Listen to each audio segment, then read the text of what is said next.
Policies to slow or even avert potential climate change are on the minds of Governor Walz and state lawmakers. This week, Governor Walz announced the creation of a climate change sub-cabinet and an advisory council. While in the House of Representatives, the Climate Action Caucus held another meeting. Joining me in the studio is the author of the Governor's Clean Energy Bill, Senator Nick Frentz. Thank you for being here. Thanks for having me, Shannon. The Pew Research Center just released survey results that say on average 62% of U.S. adults believe climate change is affecting their local communities. In your view, how is Minnesota affected? Well, first of all, thanks for having me on. It's good to see you again here in the interim. Minnesota's seeing the effects in several ways. I just came from the Minnesota Environmental Congress, which by luck was held in Mankato today. About 400 Minnesotans and the governor talking about the ways climate change is affecting us. Where I live, agriculture is the primary driver of the economy. We have flooding, we have heat, and those are affecting our ability to grow and make farms profitable. We're also seeing the effects of climate change in the heat itself, which raises questions about how we're going to continue to power, how we're going to continue to have transportation, and what we're going to do if we aren't able to bend the curve back. Things that were predicted 20 years ago, which some Americans were skeptical of about climate change, are now proving to be, if not daily occurrences, frequent. And while Minnesota doesn't have hurricanes, some of those same things are going to start affecting us more and more rapidly. And to those that said 20 years ago, I think this is not real, I would say, my view is that the science is fairly well settled. And while we can argue about the opinions of different legislators and Minnesotans, you're entitled to your own opinion, not entitled to your own facts. To get into some specifics here, Sure. Last session, Senator David Senjem was chief author of a bill called Clean Energy First, which has been incorporated into an aspect of the governor's clean energy proposal. It would make it harder for power companies to add new fossil fuel energy sources. It would also fortify a preference for green technology. The Senate worked on the bill last session. The House had a similar version. So there's bipartisan support. Something is coming together. What's your view on this clean energy first part? Well, first of all, I work with Senator Senjem. He and I also traveled as part of a delegation to Germany 2 summers ago to study their renewable energy. They're way ahead of us. I support the spirit of clean energy first. As you may know, the governor's bill breaks into 3 pretty bite-sized pieces: carbon-free energy production by 2050, optimization, which is the encouraging of municipals, investor-owned utilities, and co-ops to efficiency means, and then clean energy first, which is to tell the Public Utilities Commission, let's create a preference for renewables, wind and solar, and work in combination to make a plan so that we're going to reduce fossil fuel burning, reduce carbon emissions, and hopefully mitigate the effects of climate change. Long story short, Shannon, those efforts that Senator Senjem made and those parts of the governor's bill and his bill, those are good things, and we should continue to work on them. Another prong of the governor's approach is the 100% clean power by 2050. And now he's created a sub-cabinet and an advisory council to work towards that. But critics are saying that this is heavy-handed and may result in significantly higher energy costs. How do you respond? Well, first of all, I saw the press conference yesterday, and so now the executive branch has a climate clean energy cabinet.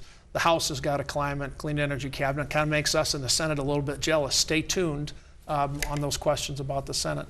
As you talk about mandates and whether they're heavy-handed, you must establish what is the cost of our present trajectory. And if you followed the United Nations report from 48 hours ago, there's a large number of scientists who say even on our present path, we're going to see worse and worse results, worse and worse outcomes, worse and worse property damage, worse and worse natural events if we don't take a more serious approach. And to those critics that talk about mandates, I'd say it's a simple balancing of not just the question of what will it cost, but what will it pay. And I think we'll have to take further steps. And I think Minnesotans in particular are saying, well, we've obviously got to do something. I was on the U.S. Environmental Protection website looking at numbers about greenhouse gas emissions. The percentages are available from 2017. Electricity production accounted for 27.5%. Slightly greater contributor is transportation at 28.9%. So we're talking the burning of fossil fuels for cars, trucks, planes, trains. the way that we move ourselves and our commodities. What policies can help tackle this aspect? Well, that's a great question. And from my seat on the Senate Transportation Committee, we had some testimony about our transition to electric vehicles, hybrids, and how we can make that affordable. You're seeing already a lot of discussion statewide about charging stations, about the ways that we can reduce emissions and still effectively provide transportation. One of my friends from Mankato commutes back and forth to the city, so 150 miles round trip, give or take. He said he drove 8,500 miles this summer in his electric vehicle, $300 total cost. So what we want people to understand is that there is a savings to this transition in addition to the climate benefits of not burning fossil fuels and not putting carbon into the air. These changes, though, bring with them other challenges and new ways of living and building things. When you look at the third leading contributor of greenhouse gases, it is industry at 22%. In a tweet to Governor Walz, at Minnesota Miners said that Greater Minnesota needs good-paying jobs. Quote, "We want jobs, not California progressive policies." Might these policies aimed at reducing greenhouse gases cause job losses, not to mention just changes in how we live, which is, can be frightening? Sure, it's a good question. And one of the things we'd like to think is that we're all in this together. So if it's going to affect one sector like mining, of course, more of a factor in northern Minnesota than agriculture where I live, it's got to be all together, one Minnesota.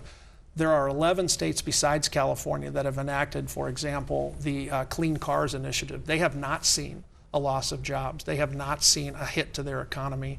And you've probably heard this number before, but we estimate about 60,000 clean energy jobs in Minnesota right now. I thought we saw a study earlier this year that said the fastest growing job in Minnesota is solar installer and technician. So for the miners, I would say, you're our brothers and sisters. We don't want anything that's bad for you. We're all in this together, though, and we're going to create jobs and hopefully do it in a way that protects every part of the state and grows the economy. Finally, the issue of whether climate change is caused by human behavior has become controversial. However, there are businesses now, like Cargill announced this week, who are making a commitment to reducing greenhouse gas emissions by 30% by 2030. Other companies are taking their own actions. Without state and federal policies, won't the market eventually have to make its own adjustments to ensure continued profits? Sure. Well, first of all, don't you just love the Minnesota companies that take the lead and do things that people want? I mean, that's what makes Minnesota great, is some of these companies that really show public interest at heart. So hats off to them. Second of all, your question is, won't the marketplace go there anyway? Good. Then these mandates will be of no harm. The only question about the marketplace going is if it doesn't go fast enough to reduce climate change, in which case the signal that the state will send about energy generation, about transportation, about efficiency will be necessary. You can look at a lot of different examples, but in the climate change debate, I think what these companies are saying is actually kind of a conservative philosophy, which is, hey, we have what some people think is a real risk out here to the state, to the country, and to the world. Let's address it right now aggressively.